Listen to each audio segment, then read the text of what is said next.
CM Siddaramaiah ಮತ್ತು ಡಿ.ಕೆ. ಶಿವಕುಮಾರ್ ನಡುವೆ CM ಕುರ್ಚಿ ವಿಚಾರಕ್ಕೆ ಸಂಬಂಧಪಟ್ಟಂತೆ ಸಾಕಷ್ಟು ಜಟಾಪಟಿ ನಡೀತಾ ಇದೆ. ಇದರ ನಡುವೆ ಸಿಎಂ ಸಿದ್ದರಾಮಯ್ಯನವರ ತವರು ಜಿಲ್ಲೆಯಲ್ಲಿ ನಾಳೆ ಡಿ.ಕೆ. ಪರವಾಗಿ ಒಂದು ಬೃಹತ್ ಶಕ್ತಿ ಪ್ರದರ್ಶನವನ್ನು ಮಾಡಲಿಕ್ಕೆ ಮೈಸೂರು ಮತ್ತು ಚಾಮರಾಜನಗರ ಜಿಲ್ಲಾ ಒಕ್ಕಲಿಗರ ಸಂಘ ತೀರ್ಮಾನವನ್ನು ಸಹ ಕೈಗೊಂಡಿದೆ. ಇದ್ರ ಬಗ್ಗೆ ಮಾತಾಡಲಿಕ್ಕೆ ಜಿಲ್ಲಾ ಒಕ್ಕಲಿಗರ ಸಂಘದ ಅಧ್ಯಕ್ಷರಾಗಿರುವಂಥ ಮರುಸ್ವಾಮಿ ಅವರು ಇದ್ದಾರೆ. ಸರ್, ನಾಳೆ ಡಿ.ಕೆ. ಅವರ ಪರವಾಗಿ ಒಂದು ಬೃಹತ್ ಬೈಕ್ ಜಾಥವನ್ನು ಸಹ ಹಮ್ಮಿಕೊಳ್ಳಲಾಗಿದೆ. ಎಷ್ಟು ಜನ ಸೇರ್ತಾರೆ, ಯಾವ ರೀತಿ ಕಾರ್ಯಕ್ರಮ ಸಿದ್ಧತೆ ನಡೆದಿದೆ ಅಂತ?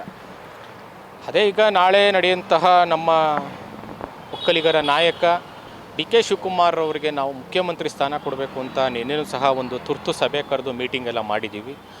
ಅದಕ್ಕೆ ಎಲ್ಲರೂ ಒಮ್ಮತದ ತೀರ್ಮಾನ ತಗೊಂಡಿದ್ದೀವಿ. ಮೈಸೂರು ಜಿಲ್ಲೆ, ಮೈಸೂರು ತಾಲೂಕಾದ್ಯಂತ ಎಲ್ಲ ಒಕ್ಕಲಿಗರ ಸಂಘ, ಒಕ್ಕಲಿಗರ ಕೂಟ, ಡಿ.ಕೆ. ಶಿವಕುಮಾರ್ ಅಭಿಮಾನಿಗಳು, ಇದರಲ್ಲಿ ಎಲ್ಲ ಜಾತಿಯ ಇದು ಒಕ್ಕಲಿಗರು ಅನ್ನೋದೇನಿಲ್ಲ, ಇದರಲ್ಲಿ ಡಿ.ಕೆ. ಶಿವಕುಮಾರ್ ಅಭಿಮಾನಿಗಳು ಎಲ್ಲರೂ ಸಹ ನಾಳೆ ಪಾಲ್ಗೊಳ್ತೀವಿ, ಸ್ವಇಚ್ಛೆಯಿಂದ ಪಾಲ್ಗೊಳ್ತಾ ಇದ್ದೀವಿ ಅಂದ್ಕೊಂಡು ಅವರವರೇ ಫೋನ್ ಮಾಡಿ ನಾವಿಷ್ಟು ಗಾಡಿ ಬರ್ತೀವಿ, ನಾಳೆ ನಾವಿಷ್ಟು ಈ ಥರ ಬರ್ತಾ ಇದ್ದೀವಿ ಅಂದ್ಕೊಂಡು ಎಲ್ಲ ಅವರವರೇ ಭಾಗವಹಿಸ್ತಾ ಇದ್ದಾರೆ.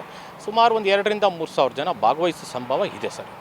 ಯಾವ ರೀತಿ ಸಿದ್ಧತೆ ನಡೆದಿದೆ ಸರ್? ಎಲ್ಲಿಂದ ಪ್ರಾರಂಭ ಆಗುತ್ತೆ ಬೈಕ್ ಜಾಥಾ, ಎಲ್ಲಿ ಎಂಡ್ ಆಗುತ್ತೆ, ಇದರ ಬಗ್ಗೆ ಹೇಳೋದಾದ್ರೆ? ಇದು ನಮ್ಮ ಮೈಸೂರಿನ ಒಂಟಿಕೊಪ್ಪಲಿನ ಮಾತೃಮಳ್ಳಿ ಸ್ಕೂಲ್ ಸರ್ಕಲ್ ಹತ್ತಿರ ಇರುವಂತಹ ಒಂದು ಚಂದ್ರಮೌಳೇಶ್ವರ ದೇವಸ್ಥಾನದಲ್ಲಿ ಒಂದು 101 ಹಿಡಿಗಾಯಿ ಹೊಡೆದು ಅಲ್ಲೇ ಪೂಜೆಯನ್ನು ಮುಗಿಸಿ ಪೂಜೆಯನ್ನು ಮಾಡಿ ಡಿ.ಕೆ. ಶಿವಕುಮಾರ್ ಅವರು ಮುಖ್ಯಮಂತ್ರಿ ಆಗಲಿ ಅಂತ ಅಲ್ಲಿಂದ ಪ್ರಾರ್ಥನೆ ಮಾಡಿ ಪೂಜೆ ಸಲ್ಲಿಸಿ ಆ ನಂತರ ಇದು ರ್ಯಾಲಿ ಮುಖಾಂತರ ನಾವು ಕೋಟೆ ಆಂಜನೇಯ ಸ್ವಾಮಿ ದೇವಸ್ಥಾನಕ್ಕೆ ಹೋಗಿ ಅಲ್ಲೂ 101 ಹಿಡಿಗಾಯಿ ಹೊಡೆದು ಅಲ್ಲೂ ಪೂಜೆಯನ್ನು ಮಾಡಿ ನಾವು ಡಿ.ಕೆ. ಶಿವಕುಮಾರ್ ಮುಖ್ಯಮಂತ್ರಿ ಆಗಲಿ ಅಂತ ನಾಳೆ ಪ್ರಾರ್ಥಿಸ್ತೀವಿ. ಜೊತೆಯಲ್ಲಿ ಈ ಕಾರ್ಯಕ್ರಮಕ್ಕೆ ಇನ್ನೊಂದು ವಿಶೇಷ ಏನು ಅಂತ ಅಂದರೆ ನಮ್ಮ ಕೆಂಗೇರಿಯ ನಿಶ್ಚಲಾನಂದ ಮಹಾಸ್ವಾಮೀಜಿಯ ಅಂದರೆ ಆ ಮಠದ ಪೀಠಾಧ್ಯಕ್ಷರಾದಂತಹ ನಿಶ್ಚಲಾನಂದ ಮಹಾಸ್ವಾಮೀಜಿಯವರು ಸಹ ನಾಳೆ ಭಾಗವಹಿಸ್ತಾ ಇದ್ದಾರೆ. ಅವರು ನಾಳೆ ಬೆಳಿಗ್ಗೆ 9:30-9:45ಗೆ ನಾನು ಬರ್ತೀನಿ ಅಂತ ಹೇಳಿದ್ದಾರೆ. ಅವರು ಸ್ವಇಚ್ಛೆಯಿಂದ ಅವರು ಬರ್ತಾರೆ ಅಂದರೆ ನಮಗೆ ತುಂಬ ಖುಷಿಯಾಗಿದೆ. ನಮ್ಮ ಒಕ್ಕಲಿಗ ಜನಾಂಗಕ್ಕೆ ತುಂಬ ಖುಷಿ. ಅವರು ಸ್ವಇಚ್ಛೆಯಿಂದ ಅವರು ನಾನು ಬರ್ತಾಯಿದ್ದೀನಿ ಅಂತ ಹೇಳಿದ್ದಾರೆ. ಅವರು ನಾಳೆ ಬಂದು ಈ ರ್ಯಾಲಿಗೆ ಅವರು ಭಾಗವಹಿಸಿ ರ್ಯಾಲಿನಲ್ಲಿ ಅವರೇ ಚಾಲನೆಯನ್ನು ಕೊಡ್ತೀನಿ ಅಂತಲೂ ಅವರೇ ಹೇಳಿದ್ದಾರೆ. ನಾಳೆ ಚಾಲನೆನ ನಿಶ್ಚಲಾನಂದ ಸ್ವಾಮೀಜಿಯವರ ನೇತೃತ್ವದಲ್ಲಿ ಅವರ ದಿವ್ಯ ಸಾನ್ನಿಧ್ಯದಲ್ಲಿ ನಾಳೆ ಚಾಲನೆ ಕೊಡ್ತಾ ಇದ್ದಾರೆ. ಸರ್, ಈಗ ಡಿ.ಕೆ. ಶಿವಕುಮಾರ್ ಅವ್ರನ್ನ ಸಿಎಂ ಮಾಡಬೇಕು ಅನ್ನುವಂಥ ನಿಟ್ಟಿನಲ್ಲಿ ಒಕ್ಕಲಿಗ ಸಮಾಜ ಆಗಿರ್ಬೋದು, ನಿರ್ಮಲಾನಂದ ಸ್ವಾಮೀಜಿಗಳು ಸೇರಿ ಅನೇಕ ಕಾಂಗ್ರೆಸ್ನ ಶಾಸಕರುಗಳು ಸಹ ಒತ್ತಾಯ ಮಾಡ್ತಾ ಇದ್ದಾರೆ. ಆದರೆ ಕಾಂಗ್ರೆಸ್ನ ಹೈಕಮಾಂಡ್ನ ತೀರ್ಮಾನ ವಿರುದ್ಧವಾಗಿದ್ದಲ್ಲಿ ತಮ್ಮ ನಿರ್ಣಯಗಳು ಮತ್ತು ತಮ್ಮ ಮುಂದಿನ ಹೋರಾಟದ ರೂಪುರೇಷೆಗಳು ಯಾವ ರೀತಿ ಇರುತ್ತೆ? ಈಗ ಒಕ್ಕಲಿಗ ಮಠಗಳೇ ನಿಂತುಬಿಟ್ಟಿದ್ದಾರೆ. ಯಾವುದೇ ಇತ್ತೀಚಿನ ದಿನಗಳಲ್ಲಿ ನಾನು ನೋಡ್ತಾ ಇದ್ದಂಗೆ ಮಠದ ಸ್ವಾಮೀಜಿಯವರು ಯಾವುದಕ್ಕೂ ಭಾಗವಹಿಸಿರಲಿಲ್ಲ. ಆದರೆ ಈ ನಮ್ಮ ನಿರ್ಮಲಾನಂದ ಮಹಾಸ್ವಾಮೀಜಿಯವರು ಪರಮ ಪೂಜ್ಯರು ಡಿ.ಕೆ. ಶಿವಕುಮಾರ್ ಅವರು ಮುಖ್ಯಮಂತ್ರಿ ಆಗಲಿ ಅಂತ ಅವರೇ ಓಪನ್ ಆಗಿ ಬಂದು ಮೊನ್ನೆ ಸ್ಟೇಟ್ಮೆಂಟ್ ಕೊಟ್ಟಿದ್ದಾರೆ. ಇದು ಆಲ್ರೆಡಿ ಸೆಂಟ್ರಲ್ಲೂ ವಿಷಯ ಹೋಗಿದೆ, ಮಲ್ಲಿಕಾರ್ಜುನ್ ಖರ್ಗೆ ಸಾಹೇಬರಿಗೂ ವಿಷಯ ಹೋಗಿದೆ. ಸ್ವಾಮೀಜಿಯವರು ಎಂಟ್ರಿ ಆಗಿರೋದ್ರಿಂದ ಅವರು ಕೊಟ್ಟೇ ಕೊಡ್ತಾರೆ ಅಂದ್ಕೊಂಡಿದ್ದೀವಿ.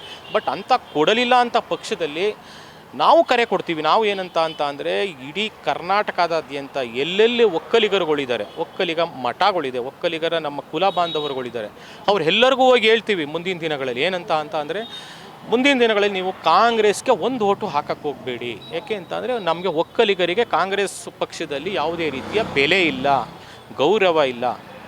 ಆದ್ದರಿಂದ ನೀವು ಮುಂದಿನ ದಿನಗಳಲ್ಲಿ ಯಾವುದೇ ಕಾರಣಕ್ಕೂ ಕಾಂಗ್ರೆಸ್ಗೆ ನೀವು ಬೆಂಬಲ ಕೊಡಬೇಡಿ ಅಂತ ನಾವು ಸಾರಿ ಹೇಳ್ತೀವಿ.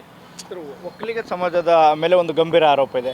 ಚುನಾವಣೆ ಸಂದರ್ಭದಲ್ಲಿ ದೇವೇಗೌಡರ ಕುಮಾರಸ್ವಾಮಿ ಅವ್ರನ್ನ ಫಾಲೋ ಮಾಡಿಬಿಡ್ತೀರಾ, ಅಧಿಕಾರಕ್ಕೆ ಬಂದಂಥ ಸಂದರ್ಭದಲ್ಲಿ ಡಿ.ಕೆ. ಶಿವಕುಮಾರ್ ಅವ್ರನ್ನ ಫಾಲೋ ಮಾಡ್ತೀರಾ ಅನ್ನುವಂಥ ಒಂದು ಆರೋಪ ಸರ್. ಕೆಲವರ ಅಭಿಪ್ರಾಯಗಳು ಇರ್ಬೋದು ಆ ರೀತಿ. ಇಂಥ ಒಂದು ಸಂದರ್ಭದಲ್ಲಿ ಜಾತಿಯ ಪ್ಲೇ ಕಾರ್ಡನ್ನು ಪ್ಲೇ ಮಾಡೋದು ಎಷ್ಟು ಮಟ್ಟಿಗೆ ಸರಿ ಅನ್ನುವಂಥದ್ದು ಕೆಲವರ ಅಭಿಪ್ರಾಯ ಸರ್. ಆ ಥರ ಏನಿಲ್ಲ. ಒಕ್ಕಲಿಗರು ಅಂತ ಮೊದಲು ಹೆಸರು ಬರ್ತಿದ್ದೇನೆ, H.D. ದೇವೇಗೌಡರ ಹೆಸರೇ ಮೊದಲು ಬರ್ತಿದ್ದಿದ್ದು. ಇವತ್ತು ಅವ್ರ ಹೆಸರನ್ನೇ ಬರ್ತಾ ಇದೆ.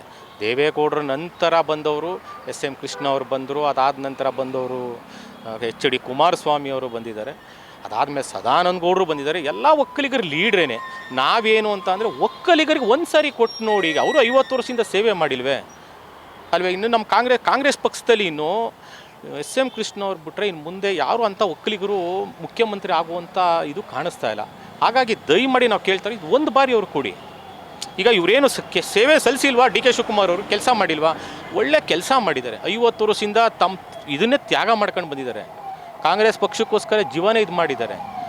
BJP ಅವ್ರ ಪಕ್ಷದವ್ರು ಕರೆದ್ರೂ ಸಹ ಇವರು BJP ಪಕ್ಷಕ್ಕೆ ಹೋಗದೆ ಕಾಂಗ್ರೆಸ್ ಪರವಾಗಿ ನಿಂತಿದ್ದಾರೆ. ಇದನ್ನೆಲ್ಲ ಈಗ ಸೆಂಟ್ರಲ್ ಅವ್ರಿಗೆ ಗೊತ್ತು ಈ ವಿಷಯ. ಯಾವುದೇ ಒಂದು ಸೆಂಟ್ರಲ್ ಚುನಾವಣೆ ಬಂತು, ಯಾವುದೇ ಒಂದು ಚುನಾವಣೆಗಳು ಬಂತು ಅಂದ್ರೂ ಇವಾಗ ಡಿ ಕೆ ಶಿವಕುಮಾರ್ ಅವರು ಆ ಜಾಗಕ್ಕೆ ಹೋಗಿ ಒಂದು ಬೈ ಎಲೆಕ್ಷನ್ ನಿಲ್ಲಿಸ್ಕೊಂಡು ಬರ್ತೀನಿ ಅನ್ನೋ ತಾಕತ್ತು ಡಿ ಕೆ ಶಿವಕುಮಾರ್ ಅವ್ರಿಗಿದೆ.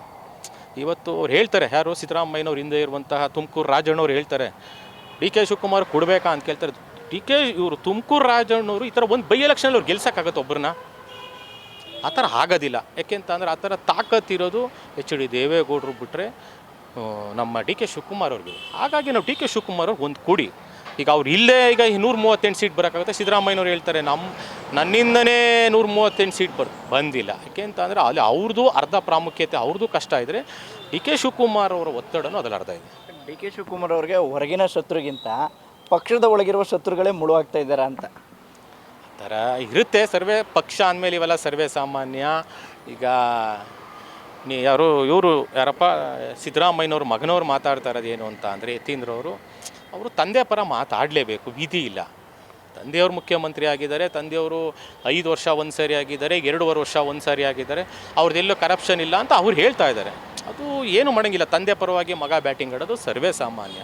ಸಾಕು, ಈಗ 7 ವರ್ಷ ಆಗಿದೆ ಹೇಳ್ತಾ ಇದ್ದಾರಲ್ಲ, ಸಾಕು. ಮುಂದಿನ ದಿನಗಳಲ್ಲಿ ಈಗ ಡಿ ಕೆ ಶಿವಕುಮಾರ್ ಒಂದು ಪ್ರಯತ್ನ ಕೊಡಿ. ಈಗ ಸಿದ್ದರಾಮಯ್ಯನವ್ರ ಕಾರ್ಯವೈಖರಿಗಳನ್ನ ಜನ ನೋಡಿದ್ದಾಯಿತು, ಅವ್ರಿಗೆಲ್ಲರ ಥರನೂ ಒಂದು ಓಕೆ ಅಂದಂಗೆ ಆಯಿತು. ಈಗ ಇವ್ರಿಗೂ ಒಂದು ಕೊಡಿ. ಇವ್ರದ್ದು ಡಿ ಕೆ ಶಿವಕುಮಾರ್ ಅವ್ರು ಆದ ನಂತರ ನೆಕ್ಸ್ಟ್ ಬೇರೆಯವ್ರಿಗೆ ಇನ್ನೊಬ್ರು ಬಿಟ್ಕೊಳ್ಳೋಣ ಅನ್ನೋದು ನನ್ನ ಭಾವನೆ ಅಷ್ಟೇ. ಡಿ ಕೆ ಶಿವಕುಮಾರ್ ಕೂಡ ಕಾಂಗ್ರೆಸ್ ಪಕ್ಷದ ನಿಷ್ಠಾವಂತ ಕಾರ್ಯಕರ್ತ ಅನ್ನೋದರಲ್ಲಿ ಎರಡು ಮಾತಿಲ್ಲ. ಆದರೆ ಇದುವರೆಗೂ ಸಹ ಡಿ ಕೆ ಶಿವಕುಮಾರ್ ಅವರು ಎಲ್ಲೂ ಸಹ ನಾನು CM ಆಕಾಂಕ್ಷಿ ಅನ್ನೋದನ್ನ ಎಲ್ಲೂ ಕೂಡ ಬಹಿರಂಗವಾಗಿ ಹೇಳ್ತಿಲ್ಲ. ಅಂದರೆ ಪಕ್ಷದ ನಿಷ್ಠೆ, ನನ್ನ ಪಕ್ಷ ಉಂಟು, ಹೈಕಮಾಂಡ್ ಉಂಟು ಅನ್ನುವಂಥ ಮಾರ್ಮಿಕ ನುಡಿಗಳನ್ನ ನುಡಿಯೋದ್ರ ಮೂಲಕ, ಬೆಂಬಲಿಗರ ಮೂಲಕ ಈ ಮಾತನ್ನು ಹೇಳಿಸ್ತಾ ಇದ್ದಾರೆ ಅಂತ. ಯಾವುದೋ ಅವ್ರ ಬೆಂಬಲಿಗರಿಂದ ಅವ್ರೇನು ಹೇಳಿಸ್ತಾ ಇಲ್ಲ, ಅದು ಅವರ ಪ್ರಾಮಾಣಿಕತೆ, ಅವರ ನಿಷ್ಠೆ.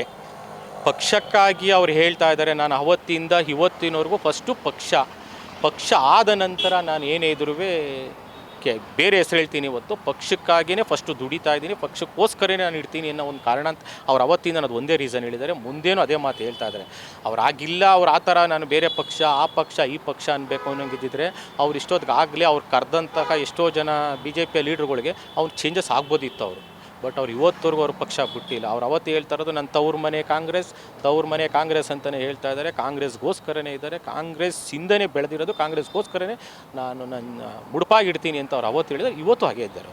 ಕಾಂಗ್ರೆಸ್ಸಿನ ಇವತ್ತಿನ ಪರಿಸ್ಥಿತಿ ನೋಡಿದ್ರೆ ಡಿ ಕೆ ಶಿವಕುಮಾರ್ CM ಆಗ್ತಾರೆ ಅನ್ನೋ ವಿಶ್ವಾಸ ಇವಾಗಲೂ ಸಹ ನಿಮಗಿದೆಯಾ ಅಂತ? ಇದೆ. ಏನಕ್ಕೆ ಅಂತ ಅಂದರೆ ಈಗ ಕರ್ನಾಟಕದಲ್ಲಿ ಜಾತಿಲಿ ಲೆಕ್ಕಾಚಾರ ಮಾಡೋಕ್ಕೆ ಹೋಯ್ತು ಅಂತ ಅಂದರೆ ಈಗ ನಂಬರ್ 1 ಸ್ಥಾನ ಬರ್ತಾ ಇರೋದು ಹೆಚ್ಚು ಕಮ್ಮಿ ಫಸ್ಟು ಲಿಂಗಾಯತರು ಬರ್ತಾಯಿದ್ರು, ವೀರಶೈವ ಲಿಂಗಾಯತರು ಬರ್ತಾಯಿದ್ರು. ಅದು ಬಿಟ್ಟರೆ ಒಕ್ಕಲಿಗರು ಬರ್ತಾಯಿದ್ರು. ಈಗ ಒಕ್ಕಲಿಗರು ಬರ್ತಾ ಇದ್ದಾರೆ.